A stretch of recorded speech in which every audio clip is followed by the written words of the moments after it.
Okay, good afternoon, everyone, and thanks very much for joining our webinar today in celebration of Bike Month. And this is the third, I think, webinar that we're having this month. I think the first one was at the end of May. And I will just bring up the agenda in a second. So thanks everyone for joining and taking time out of your lunch.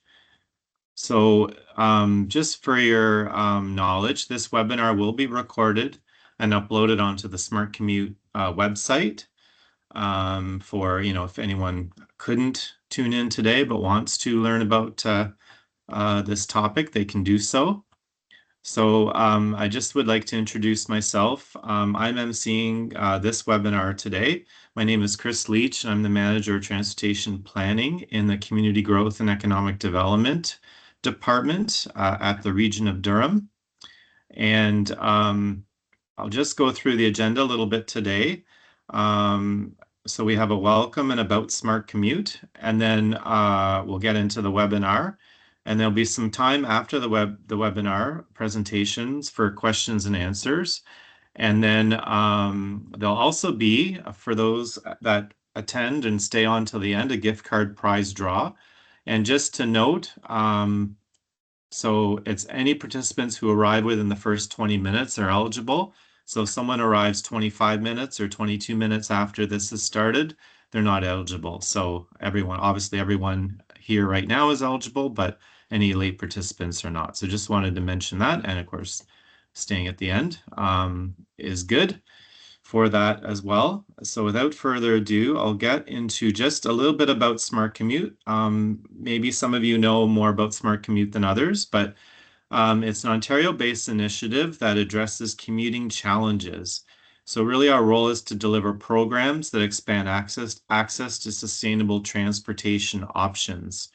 So that's that's cycling, taking transit, carpooling. Obviously, it's kind of almost the foundation of this program, but then we've branched off to lots of other areas. Anything that's rewarding sort of behavior change from commuting by yourself to and from work or to and from other destinations. And then providing education as well, which is partly what we're here for today. So that's what Smart Commute's about. And it's the funders and partners are all the different municipalities you see in the logos on this slide. So we are in the GTHA, as well as Greater Sudbury, City of London, and Bruce County. The program services we have, there's a Smart Commute app that you can use, or the Smart Commute website for logging trips, and there's contests for logging trips. There's also when you join Smart Commute, you can look at transit and that on the Smart Commute app or the website, different ways, and there's different resources for how to travel. Or you can look up carpooling and carpool partners. There's an emergency ride home program that many of the employers offer, so you don't have to pay to get home if you took transit and all of a sudden you have to leave. And then we do different Smart Commute campaigns. So Bike Month is a big one for us. We also do a couple others throughout the year. So the next one will be Smart Commute Month in September.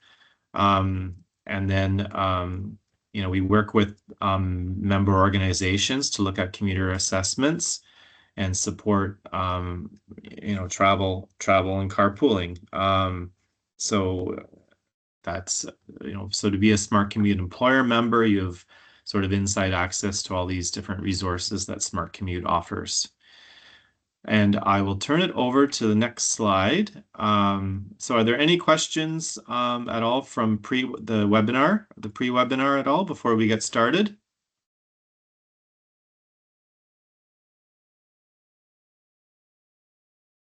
Okay. Going once, going twice, seeing none. I think I see a hand raised. Oh, you do. Oh, sorry about that. Okay. Okay, go ahead with your question. You can unmute yourself if you like.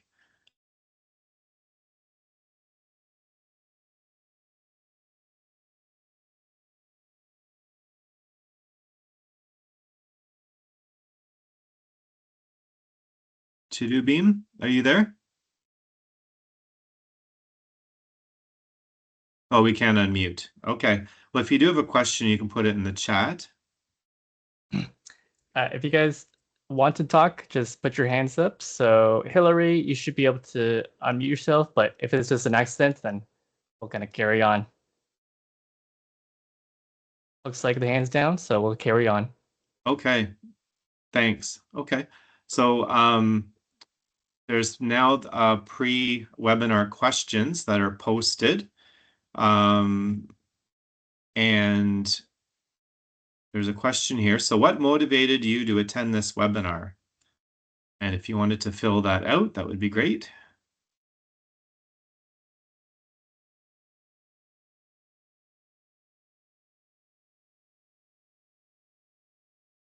And then another question about how you heard about this webinar.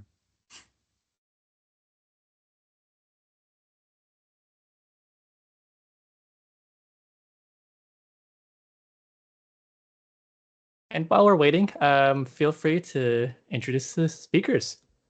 Okay, sounds good. While people are doing that, I will introduce our speakers today. And for today's presentation, we have two speakers, and the first will be Professor Shilpa Dogra, and she's a professor in the Faculty of Health Sciences, kinesiology area, and at the Ontario Tech University, and she's the director of the Active Living and Longevity Lab. Her work and research focuses on physical activity and its part in supporting healthy cities and active aging. She conducts research across topics such as sedentary behavior, fall prevention exercise, active transportation, and more. A key area of interest for Shilpa is developing programs and policies that lead to the creation of more age-friendly communities. She's published, I don't know if this is a dated number, but 85 peer-reviewed articles in journals in the disciplines of aging, physiology, exercise science, and healthy cities. She's also the founding chair of the Age-Friendly University Initiative at Ontario Tech and ensures older adults have a deep and meaningful connection to the university through courses, engagements with students and researchers, and on-campus events. And our second presenter is Armi de Francia, and she's the Active Transportation Coordinator at the Town of Ajax. Armi is responsible for implementing the shared e-scooter and e-bike pilot programs, the on-road bike supporting on-road bike facilities, the town's transportation demand management plan, cycling wayfinding strategy, and active school travel. There's been notable efforts that Armi's made over the years to advance equity, and this includes a 2023 transportation demand management update for the town with a focus on equity. She's done a woman of color bike ride, and she has ongoing significant engagement with people with disabilities in the shared e-scooter and e-bike pilot program. Armi received the Association of Pedestrian and Bicycle Professionals Public Sector Employee of the Year Award in 2020, and she was actually the second Canadian to do so.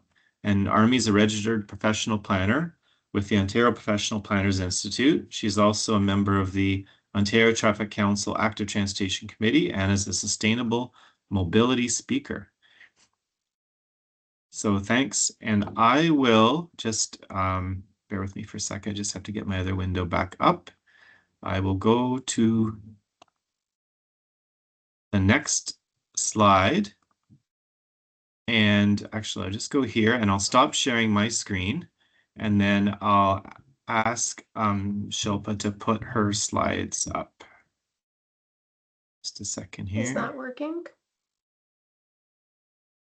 Can you see my slides? Not at the moment. No? Not- Okay. Huh. Not yet. I'll just take mine. Oh, Sorry, everyone. yeah, sorry about that.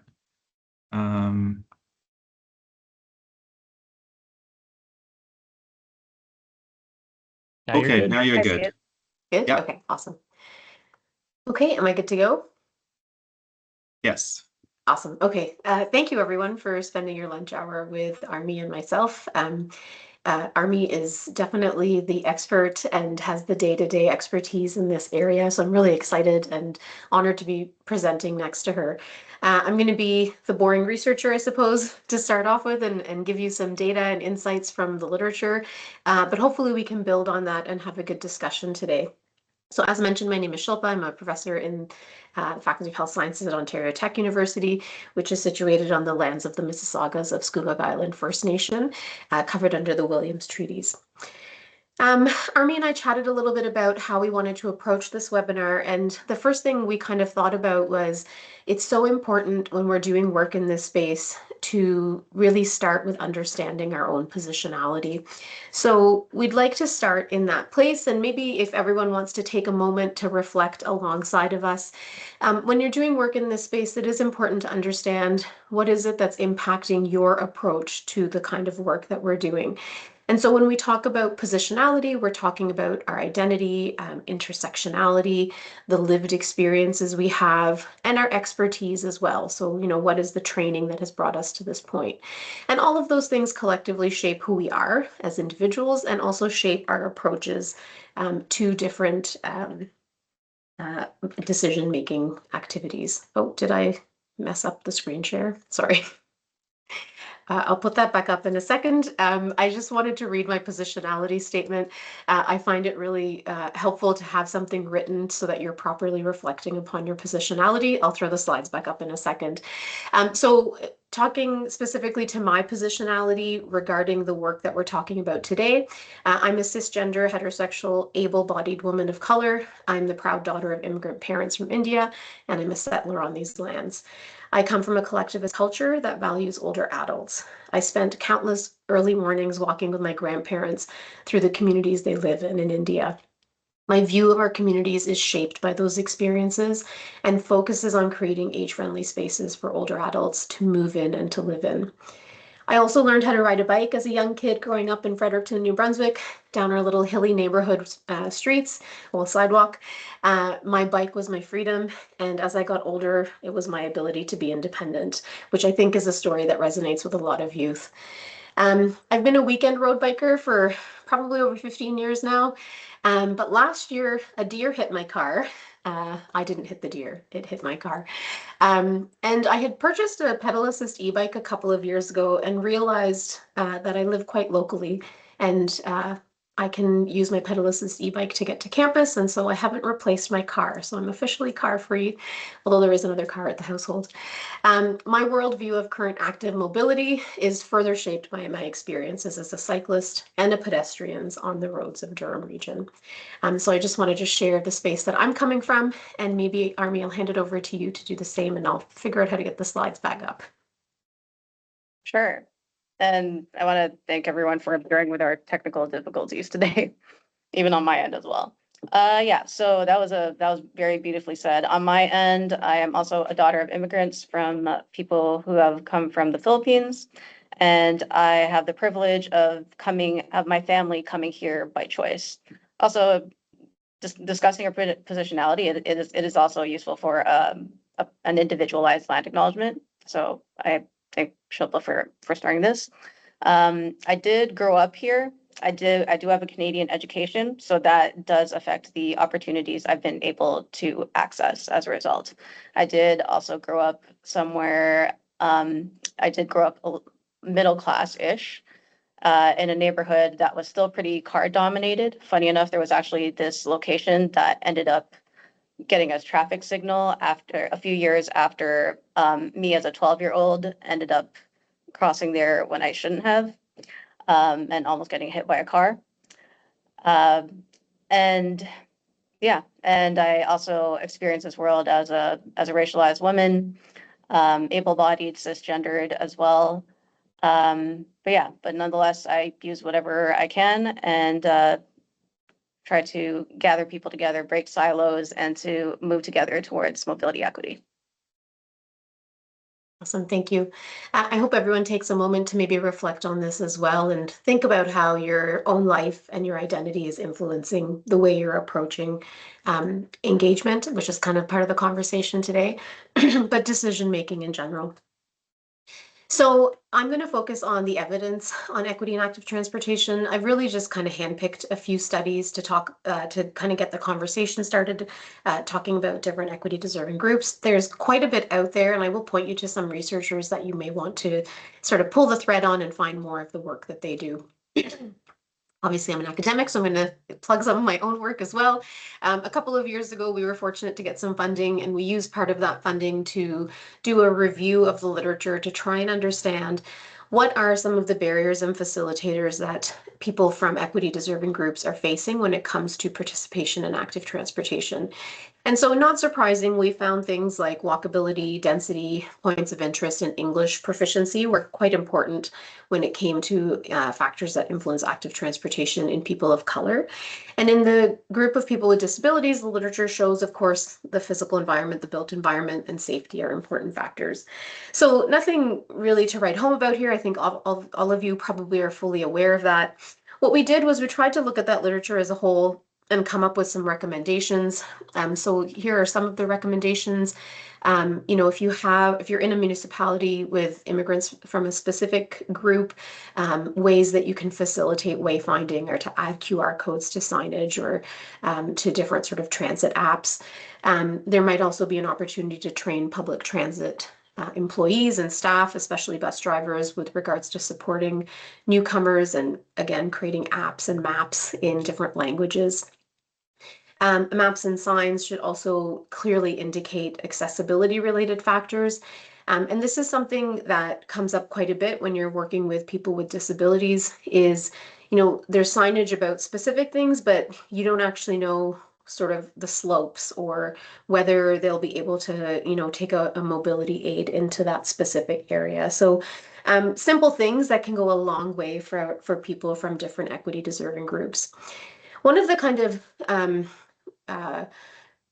sad things about this literature review was that we were unable to find anything from the queer community in the literature. So we specifically wanted to see if there was anything that we could find with regards to barriers and facilitators in the queer community, so LGBTQ population and trans population. And we weren't able to find anything specifically regarding barriers and facilitators. But there is research that clearly shows that there are some differences when it comes to gender and sexuality or sexual orientation. So here's just an example of a study where they looked at males, females, whether they were heterosexual or from the LGBTQ plus community, and active transportation. And this particular graph doesn't really give you the whole story because there was a lot of sort of context provided in the paper. But as you can see, there are some gender differences, which we are all quite aware of. I find it really interesting. We've done some work with older adults, and even older women will say, it's different for women. And I think sometimes as researchers or decision makers and staff that really kind of focus on data-driven decisions, we have a tough time with that perceptual piece. So in the case of the LGBTQ community, for example, there are other studies that show different behaviors. And even though it's the same environment, the behaviors are different because of perceived safety and because of perceived threats. And so we have to be mindful that for a lot of populations, perception is reality. I have been, as I mentioned, on the roads running and cycling almost my entire adult life and have dealt with lots of unwanted attention and behavior. And so this is part of the map of a part of my lived experience. So when I say to you, there was a car that came close to me trying to play chicken because I was a woman of color, maybe you would say, well, they would do that to anyone, but my map and my experience is that it's because I'm a woman of color, and I can tell the difference from my lived experience when they're just trying to be, a mean person versus when there is this dynamic. And so I've had older women even say to me, oh, I wouldn't ride my bike on the road because it just feels different for a woman. And so with the LGBTQ community, we're seeing here this difference in gender and sexual orientation. And we have to just accept from people, maybe we don't have a way to measure it properly yet, but their experiences and their perceptions are the reality. And those realities are what we see then in terms of the disparity. So women tend to walk more, men tend to bike more because there are real to the people, real concerns and safety issues. And then there are other research studies that show that people from the queer community also alter their behaviors because of safety-related concerns. So something that we need to work specifically with these specific communities to understand how we can do better when we're planning and designing our communities. We undertook a study here in Durham Region with about 14 or 15 people from different equity deserving groups and tried to understand what is the reality, what are some of these challenges related to engaging in active transportation. And so it's not surprising that, of course, all of the barriers that everyone experiences with regards to active transportation are also true for people of color and people with disabilities and older adults. But there's also this added layer of barriers. And so I'll talk to you a little bit about what some of those are. But the challenge is that we don't often hear those added barriers because our current consultation processes just don't create inclusive, welcoming spaces for these equity deserving groups. And so unfortunately, their voices often get left out. So we have to be more active in our engagement with these communities to ensure that their voices are being included in our decision making. The use of public and active transportation modes needs to be painted in a new light that cuts across cultural beliefs. And so I'll just give you an example of a quote from a participant that said, "I think there is a bit of a stigma with public transportation in that sense within the Black community at times. I guess just addressing that stigma, I guess people look at it as a class issue sometimes. It's looked down upon in our community." And this was from a woman of color. So we have to start to understand what are the actual barriers to people engaging in active and transportation and public transportation. And within some cultures and communities, if you're still taking the bus or having to ride a bike, well, you just haven't made it yet. So what are some things we can do to reframe public and active transportation to show that actually, if you have the ability to choose to bike to work or to walk to the grocery store, you have made it. So, this kind of reframing that kind of cuts through the cultural beliefs and makes it seem like this is the gold standard or the goalpost can really benefit people from different communities in appreciating that, yeah, in fact, that is the way to go. Having freedom over my, ability to commute is actually a huge benefit. There was also a real push from this data to consider providing bike sharing programs. So especially e-bike sharing programs, because this is kind of a critical facilitator for some people, especially those with limited financial means. I think we all start to think that, well, bikes are accessible and they're not that expensive. But for some people on fixed incomes or low incomes, bikes are still quite expensive. So having the ability to just pay a few bucks to use a bike for one of their commutes can be a big game changer. One more quote that I'll share here from another participant in the study, a woman of color born outside of Canada. I don't know if the word I'm looking for is advertisement or in terms of accessible routes that people can take. You don't really necessarily know what paths and routes you can take unless you specifically look for it or Google it. I guess more promotion in that sense would be beneficial. So again, we're seeing people with disabilities are having a tough time based on the information available to them to determine where they want to go or what route they'd like to take is actually accessible. And this is a huge problem. We do a really good job in some ways when it comes to accessibility, but clearly we're not meeting the mark. And I just want to point out that accessibility is a pervasive challenge in our communities. And some work that one of my colleagues did actually showed that technology is really enabling accessibility, which is great, but we have to be careful. So in this particular study with people with spinal cord injury, research is done specifically with people that use e-assist mountain bikes and hand cycles. So some of them were 3 wheels and some of them were 4 wheels. And what was really interesting is that what they found with this research is that the people with disabilities who were using these e-assist cycles were able to access spaces that they weren't able to before. So in this particular example, the person said the e-assist, because it does get me to, places I could not climb access and places where you definitely need the speed just to negotiate the terrain safely. especially on 3 wheels. So to me, this is very interesting because now we have people with disabilities who are saying, I need to be allowed to use e-assist on trails and on paths. And so when we think about making decisions about banning e-bikes or e-scooters from certain spaces, we're effectively making that space inaccessible to a good chunk of the population. So we have to be mindful of how we balance the needs of different equity deserving groups. I'm sure if you're working in a municipality, you've had older adults complain about e-bikes or e-scooters on trails and on walking paths. But then the balance of that is that there's people who need to use those devices in order to move around in their community or to access just the outdoors. So what are the kind of innovative solutions that can then balance these two issues to make sure that everyone is being able to use that space? To me, it's just limiting the speed, but that might come with some challenges as well. So as mentioned, when I was introduced, most of my work focuses on older adults. And so these are a couple of studies that we did a few years ago now, just before COVID hit, when we were talking to older adults in the city of Oshawa. And we also did some survey-based work and paired it with data from Canoe, which provides postal code level data on different environmental factors.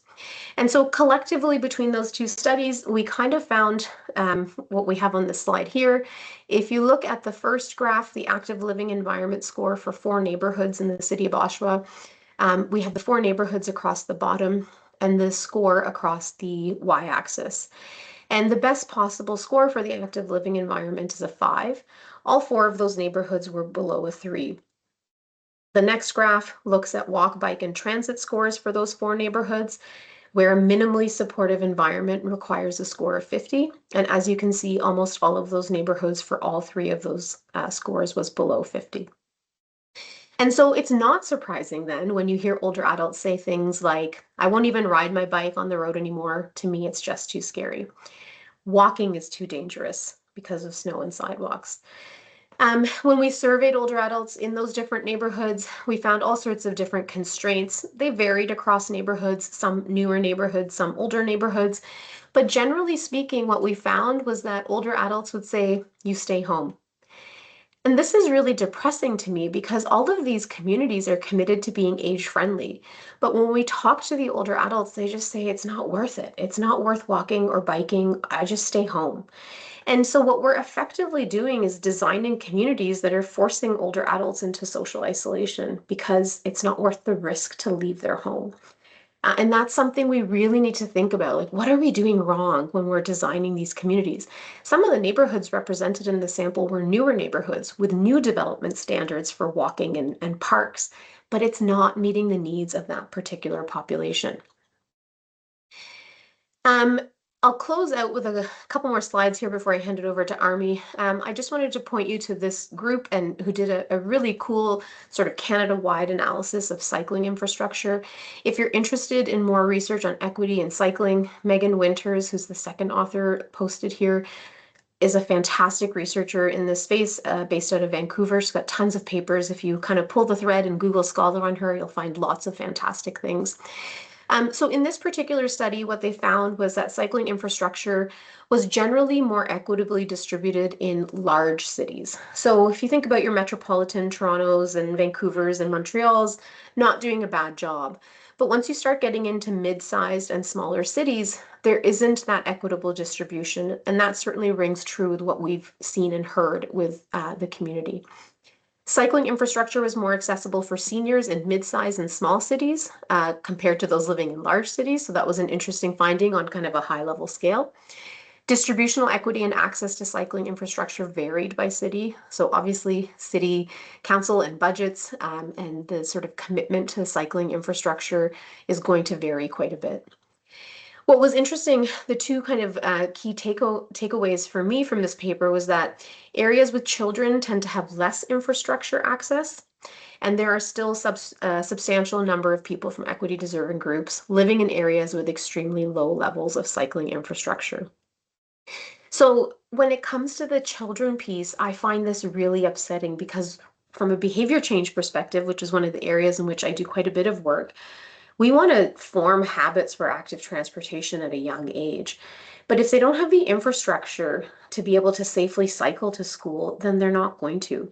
I actually, 2 years ago, sent a couple of my students to 4 schools in Durham Region, one of which was classified as a walking school. So every student came from within that intersection and should have been able to walk to school. And I made them go, sorry, in the mornings and count how many kids were getting dropped off in a car. And our calculation was about 90% of students at that walking school were getting dropped off in a car.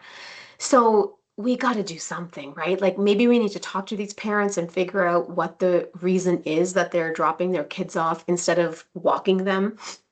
Maybe we need to figure out if there's walking buses we can create within the neighborhoods or the communities. But we've got to figure this out because we're designing these new neighborhoods thinking that we're going to create these walking schools, but we're not. So we need to do better to make sure that we're supporting children with being able to engage in active transportation. And we have to do better with ensuring that people from equity deserving groups are also getting infrastructure in the neighborhoods that they're living in. So maybe just to wrap up sort of my evidence-based recommendations from some of the work I've done and the spaces that I've been involved in. My suggestion is if you work for a municipality is to start having regular meetings between your active transportation and your EDI committees. So if you have a anti-Black racism task force or a DEI or EDI committee, have them meet with your active transportation committee once or twice a year so that they can start to understand each other. And there's probably a lot of common goals when it comes down to it in terms of what they want their community to look like. So I would really strongly suggest starting there. I would also suggest engagement with age-friendly advisory boards and school boards, and I'm sure many of you are already doing this, but are you doing it from the perspective of equity, right? Like, are you focusing on specific neighborhoods? Are you talking to parents? Are you talking to the older adults in the community? What can we do to actually make a change when it comes to that behavior? And then, of course, there are alternative engagement approaches that we can be taking. And I won't go into too much detail here because that's kind of where Armi's going to take over. But one of the recommendations I would make is to meet people where they actually gather. So if you live in a town where there's a mosque or a gurdwara, go there. Go hang out with them there, present to them there, talk to them there, show up to their events, become kind of their community trusted person so that they can actually speak to you and tell you what they're really thinking. They're not going to come to your town hall. They're not going to come to your open consultations. They don't feel safe. They don't feel welcome. Maybe in time, if you develop that relationship with them, they will. But in the interim, we need to start making better strides. And now I will hand it over to Armi to take over for the rest of the talk. Thank you, Shilpa. Yeah, thanks for sharing the evidence, which was not boring, by the way. That was not boring at all. And also, yeah, you gave some really good examples. So I'm going to dive deeper into what Shilpa said, which is do better. How can we do better? Well, I will go through a step-by-step process that municipalities can use to implement more inclusive engagement through partnerships. So I will provide examples at different budget ranges based on my experiences at the town. Next slide, thank you. So when addressing these issues that was mentioned in Shilpa's research, partnerships are key. Transportation and planning, they've been part of the colonial process of taking land away from Indigenous people without their consent. They have created a transportation system that makes it difficult for many people to access opportunity and community without a car. And as Shilpa's research has covered, people from equity-deserving groups face additional constraints.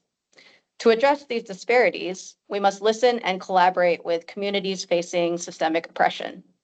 Listening and collaborating helps us build a better collective understanding about the impacts of our transportation efforts and even overlooked opportunities. Partnerships are the foundation for creating more inclusive engagement and advancing mobility equity. Partnerships help with challenging narratives, overcoming silos, and increasing participation. Some of us may even have programs and resources out there that are not being used because people just don't know about them. Partnerships help with that too. Next slide. So here's the process that I recommend.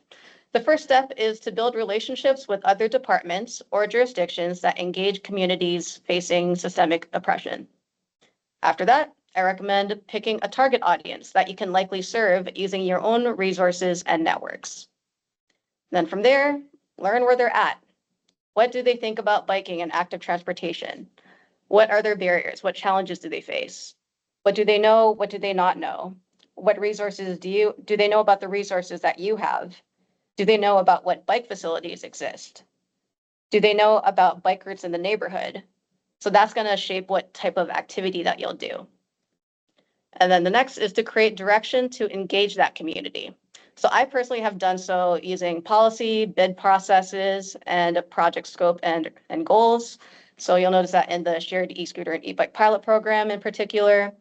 In the bid process, we asked vendors or proponents to explain how they're going to engage equity-seeking community, equity-deserving communities, and their engagement processes as well, and their pricing plans even.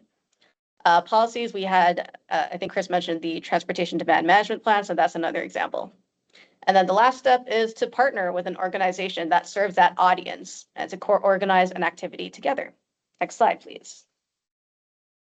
Also, I do want to point out that a lot of these examples that I'm about to share, for a while, they were ideas that were literally just sitting in my head, and I did not get approval to do them right away, especially the ones involving more budget. So sometimes you have to wait a little more and keep building those relationships, and eventually you'll find that opportunity. Right. Now, if you have absolutely no budget at all, a great place to start is by working with other departments who serve people facing different forms of systemic oppression, or to work with whatever existing committees that you have. In our case, we had our shared e-scooter and e-bike pilot program provider to present to our accessibility committee. And it made a huge difference to have them present in person and to bring one of their devices there so people could actually try using them. We did try to have a workshop for people with disabilities this year to try using the actual e-scooters and e-bikes. The turnout wasn't where we'd like for it to be, but so that's something that we would like to work on in the future in terms of partnerships. Next slide, please. Great. So next is our youth active school travel workshop, which was literally probably, it was like at the end of May. So this is very recent and fresh on my mind. What led to this was our active school travel toolkit in 2021 and our TDM plan, as well as our sustainable neighborhood action program. So that's what helped give us the policy direction and even some of those relationships that made it possible for this. The main expenses for this event were for lunch and an Indigenous speaker. And because of these partnerships, we were achieving many things in one event. So we were achieving sustainability and conservation, truth and reconciliation, and even safety education about biking and shared micromobility. By partnering with a shared e-scooter and e-bike provider, this helped us to address many barriers, such as access to a bike and a helmet, as well as staffing, additional staffing, and also minor repairs. So what was a challenge here, of course, was the ages with the age limit. So our requirement was for anyone under the age of 16 to bring their own bike. And then any participants who were 16 and up, they didn't have to bring a bike, but at least we provided helmets. Yeah, next slide. Okay, so next is our Women of Color bike ride. I also want to point out the importance of valuing community leaders and treating their connections to the communities, as well as their skills as a service, an actual service that they're providing to us. And by collaborating with these community leaders, we're able to get more participation that we wouldn't have otherwise. So these are community groups that have more connections and trust from the community. We partnered with Women of Color Durham, Bike Park, and Galdem Cycling. So it really helped to have all of them for sure. We also had Shilpa as one of our speakers, and we had a speaker from Melanin Skate Crew, as well as Black Queens ride in Durham as well. And we had support from our EDI coordinator, and this was possible thanks to funding from the Ontario Community Changemakers program. Yeah, next slide. Okay, so the next is our driver awareness campaign that was centering pedestrians with disabilities. So this happened after hearing about an incident where someone with a mobility scooter actually got into a collision with someone who was trying to making a right turn. And at the time, I honestly didn't have funding. And then when I saw the Ontario Community Changemakers program, I used that as an opportunity to make this happen. So this was a need that specifically came from the community. We partnered mainly with the accessibility committee, and we were lucky that we had speakers with disabilities who were able to participate without any formalized partnerships per se, aside from the accessibility committee. And yeah, they also received honorariums because, of course, people with disabilities, they're sharing really valuable insight that we would not have been able to understand otherwise. Great. Next slide. Also, the previous driver awareness campaign that actually created relationships that led to this program right here. So our ability to engage people with disabilities for our shared e-scooter and e-bike pilot program. So we partnered with CNIB. We had a paid partnership with them as well as TMU. And we also worked with the accessibility coordinator on this and the accessibility committee as well. And we were able to do pop-ups where people with sight loss in particular shared their concerns and informed the public about the importance of safe riding and how that affects pedestrians with disabilities. Pedestrians with sight loss in particular. We actually tried to do a partnership. We actually tried to do a focus group, and because of our partnership with CNIB, we were able to get many participants with sight loss who were able to provide their insight on the program. We tried to open it to people with hearing loss as well, but because we didn't have that partnership, despite us making all these adjustments and accommodations, we didn't get the participation. We didn't get much participation as we would have liked. So partnerships are key to increase participation. Next slide. Great. So that's the key theme that I would like to emphasize. And also, I want to mention that there's many great community leaders out there. It's important that we also consider the value of what they're sharing with us as well. And I'll leave it there. All right. Well, thanks very much, Armi. And thanks, Shilpa, for your presentations.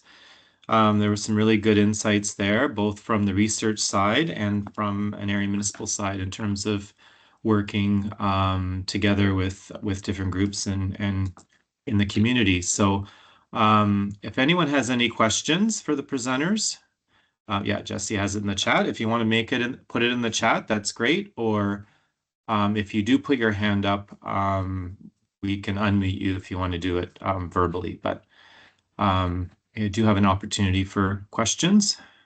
If there's any.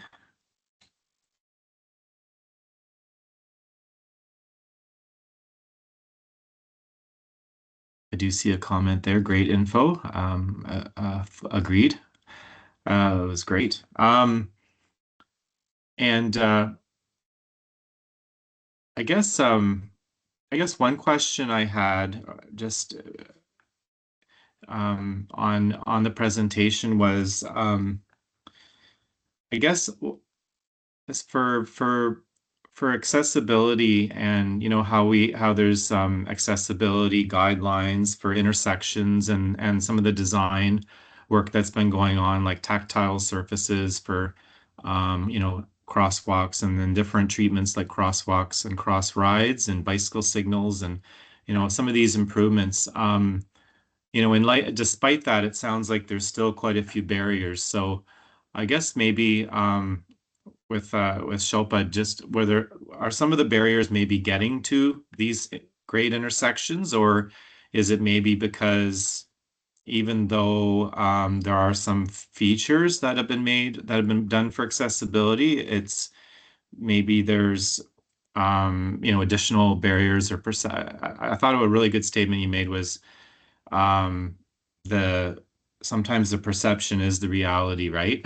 Like, so anyways, I just didn't know, like, so some of those improvements are good, but what kind of barriers is it, the getting to where we have made improvements, that's a barrier, or is it sometimes or other factors beyond the sort of physical design stuff? So maybe just a minute for that. Thanks. I think some of it is like some intersections are really accessible and some are not, right? And so kind of to your point, like if you live in a neighborhood doesn't have those accessible intersections, then that obviously influences your ability to get out in your own neighborhood.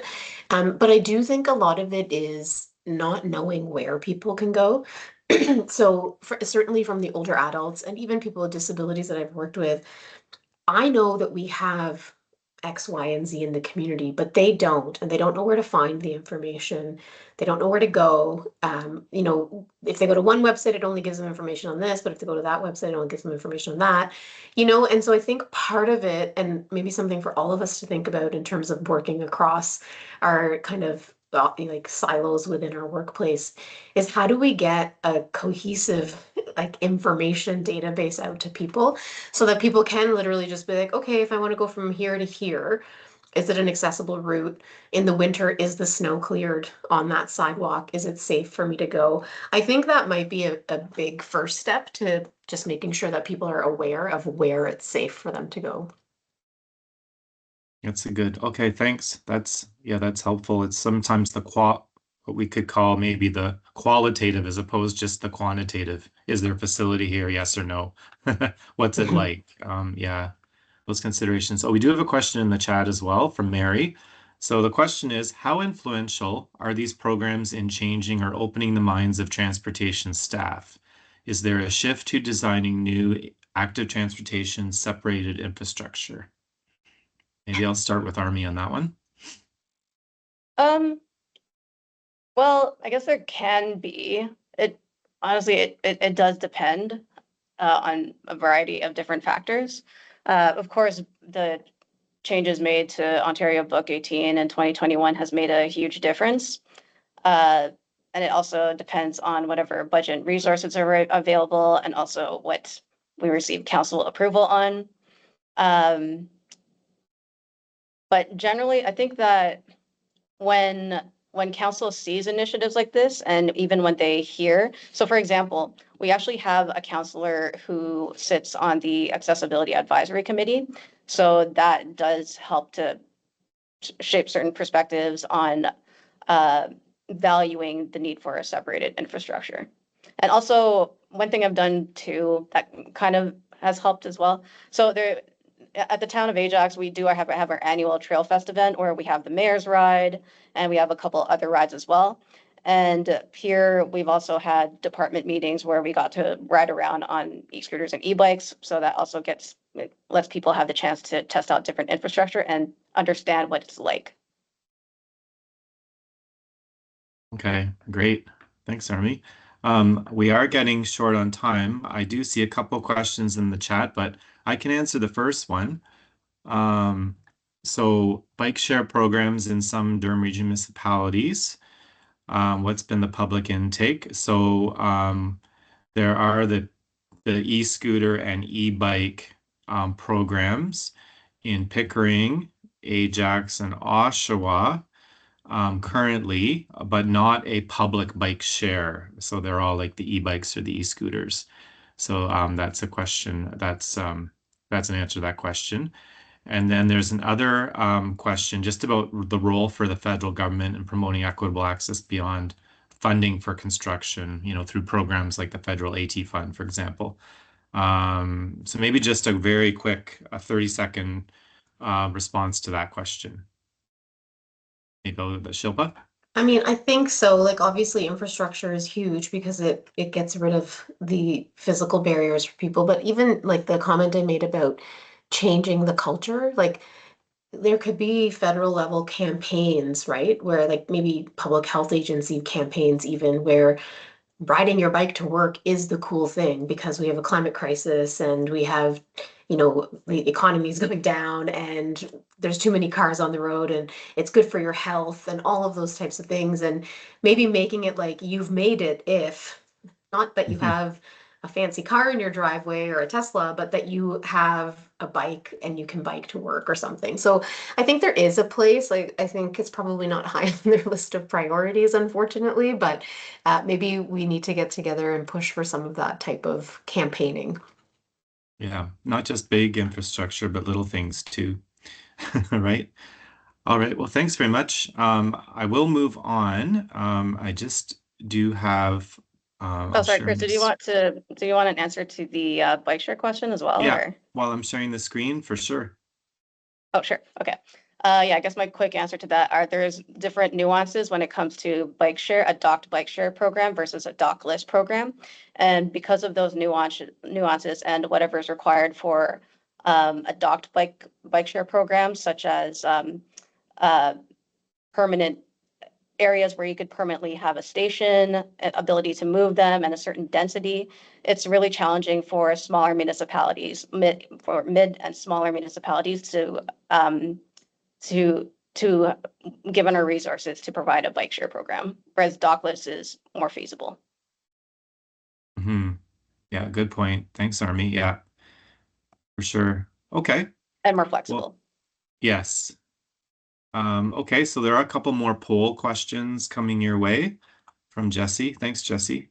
So I'll just go to the next slide. So for everyone who's in attendance and came within the first 20 minutes, we have a chance to win a $100 gift card. So in celebration of Bike Month. And of course, we encourage everyone to log sustainable commuting trips in the Smart Commute app. And that's the chance to win the gift card as part of Bike Month, not attending this webinar. That's coming in a second. So yeah, be sure to participate and in your respective area and check out your local Bike Month site. All the links are on SmartCommute.ca. And you have a chance with winning with your logging of your trips, your bike trips over the month. And then also, just as a reminder, if you use a fitness app, you can also, automatically have those trips connected to the Smart Commute app. So that's a handy way to log trips as well. And then for Bike Month webinars, as I mentioned, this is the third in the series of 5. And next week, for anyone who's interested, it looks like a good session. So more than good enough, advancing public secure bike parking solutions. And this will be same bat time, same bat channel, but it's Alison Miller from City of London, and she's going to highlight the city's recently completed bike parking implementation plan, having done one for Durham recently as well. Looks like a really interesting topic to help first mile, last mile access and convenience for cycling. So I will now hand it over to Jesse to do the gift card draw. All right. So this is where I do the fun part of spinning everyone's wheel or spinning the wheel of names. So just to recap, it's only for people that showed up in the first 20 minutes. So if you came past 12:20, you were not eligible, unfortunately. So without further ado, let's spin the wheel. And also, if you were a past winner, unfortunately, you're not allowed to win again. Just so let others win too. Okay. And we have Ryan Chow. Congrats to Ryan for being today's winner. Applause to that. And yeah, Chris, want to wrap it up? Yeah, congrats, Ryan. And that's for a $50 gift card, right, Jesse? That is correct. A $50 gift card to either Presto or Mountain Equipment Company, MEC.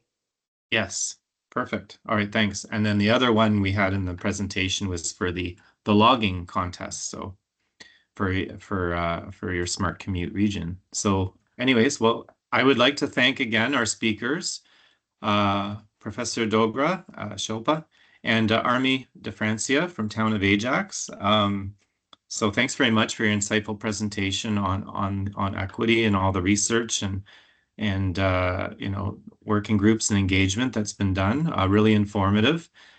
Thanks very much, and thanks to everyone for joining today. We had a really a good sized group and some good questions and discussion as well in the time we had. So thanks very much, everyone, and take care, and hope you join another one for Bike Month. And thanks again.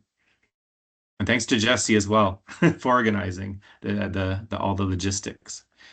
Thanks again. Bye, everyone. Bye.